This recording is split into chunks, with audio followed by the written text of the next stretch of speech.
Cara Tuhan tuh unik. Terkadang Tuhan tuh izinkan saudara. Orang di circle kita itu ada yang bermasalah.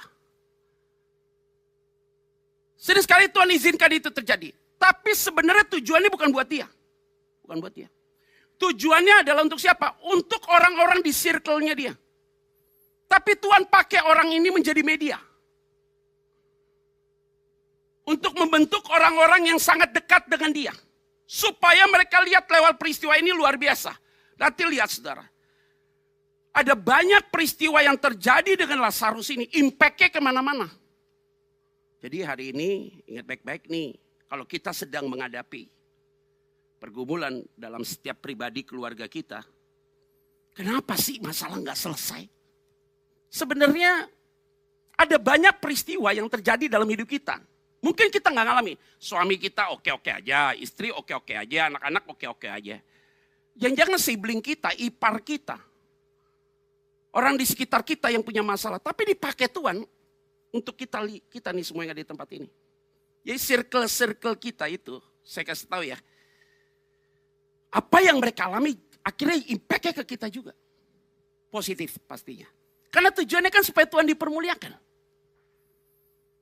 Kalau Tuhan dipermuliakan, maka dia pakai sebuah case. Tujuannya untuk impact ke sini-sini. Tidak mungkin. Peristiwa dalam Alkitab itu hanya buat orang itu. Tidak mungkin.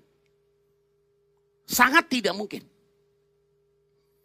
Orang yang buta sejak lahirnya tujuannya buat orang lain jadi bertobat.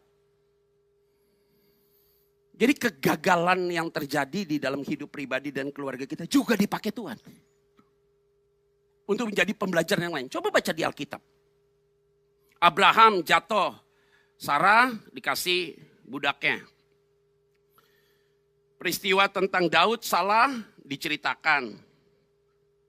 Tentang Musa tidak masuk tanda perjanjian salah diceritakan. Jadi Alkitab itu tidak pernah sesuatu kesalahan pada para nabi atau para rasulnya atau para muridnya buat kesalahan itu ditutup. Selalu di blow up. Yudas jual dia di blow up. Petrus sangkal dia di blow up. Jadi peristiwa-peristiwa yang tidak menyenangkan di dalam Alkitab itu dibuka. Tujuannya apa? Impact-nya buat ke kita. Satu, tidak ada yang sempurna. Dua, pembelajaran dari kesalahan mereka. Tiga, belajar juga untuk taat, untuk tidak seperti mereka. Jadi cara Tuhan itu unik. Karena kita ada dalam ranah konteksnya. Orang-orang yang ada dalam pilihan Tuhan. Maka Roma 8 itu benar. Ayat 28. Allah turut bekerja dalam segala sesuatu. Untuk mendatangkan kebaikan, jangan sampai di situ. Hanya bagi mereka yang terpanggil dan terpilih. Jadi saudara yang terpanggil dan yang terpilih sama seperti saya.